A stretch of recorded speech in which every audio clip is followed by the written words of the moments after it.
کارمندان پلیس ولایت قرغنده در قسمت مرکزی قزاقستان شب 20 دکامبر سال 2023 در شورای اکاترینبورگ الماتو از یک اتوبوس شکسته 60 شهروند تاجیکستان را که از شهر اکاترینبورگ روسیه به وطن برمیگشتند نجات دادند. در این باره در کانالش در یوتیوب پلیس کیزت سامانه رسمی پلیس قزاقستان خبر داد.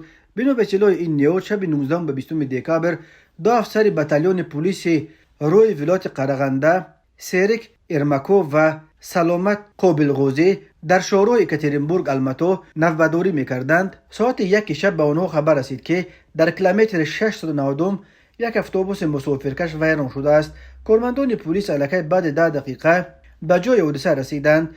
بعد چند لحظه گروه دوم کارمندان پلیس رسلان قاسمبکوف و امانبوی تولجان نیز به آنجا آمدند. سیرک ارماکوف در شرح این حادثه گفت معلوم شد که این اتوبوس با 2 راننده و 60 مسافر که همه شهروندان تاجیکستان بودند از روسیه به طرف جنوب می رفته است، ولی در قطعه روی بین شهرک اوقشتاو و شهر بلخش تیر عقب اتوبوس شکسته است و اتوبوس دیگر حرکت کرده نتوانست. خوشبختانه محرک ماشین کار میکرد و از این رو داخل اتوبوس گرم بود، ولی سوزشواری اتوبوس دیر یا زود تمام میشد. از این رو ما تصمیم گرفتیم که همه خارجی ها را از اینجا به نزدیکترین نقطه اهالی نشین شهر بلخش انتقال دیم. البته انتقال 60 نفر کار آسان نبود. کارمندان پلیس ماشین‌های راهگذر چه بارکش و چه سبکرو را من کرده بر رانندگان وضعیت را میفهماندند و خواهش میکردند که یگان نفر را تا بلخش برسانند.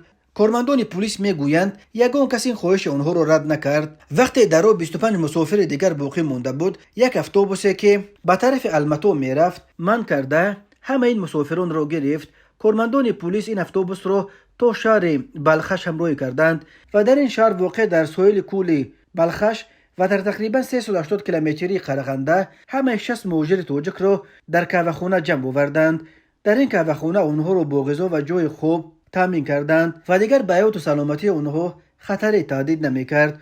گفته میشود که مهاجران تاجیک برای این کمک برای کارمندان پلیس قزاقستان اظهار سپاس کردند. در روزهای آخر که در روسیه و آسیای مرکزی هوای سرد قارت و نوک‌فرماست، این علاقه دست کم چهارمین حادثه در نیم راه به علت شکستن اتوبوس‌هایشان در ماندن مهاجران تاجیک است. این حادثه اخیر در نیم راه به مشکلات دچار شدن مهاجران تاجیک در حالی است که این شب و روزهای اوج موسمی از روسیه برگشتن مهاجران کاری است که به سبب گران بودن نرخ چپتای هواپیما هزاران نفر از مهاجران مجبورند که با نقلیات زمینی به وطن برگردند.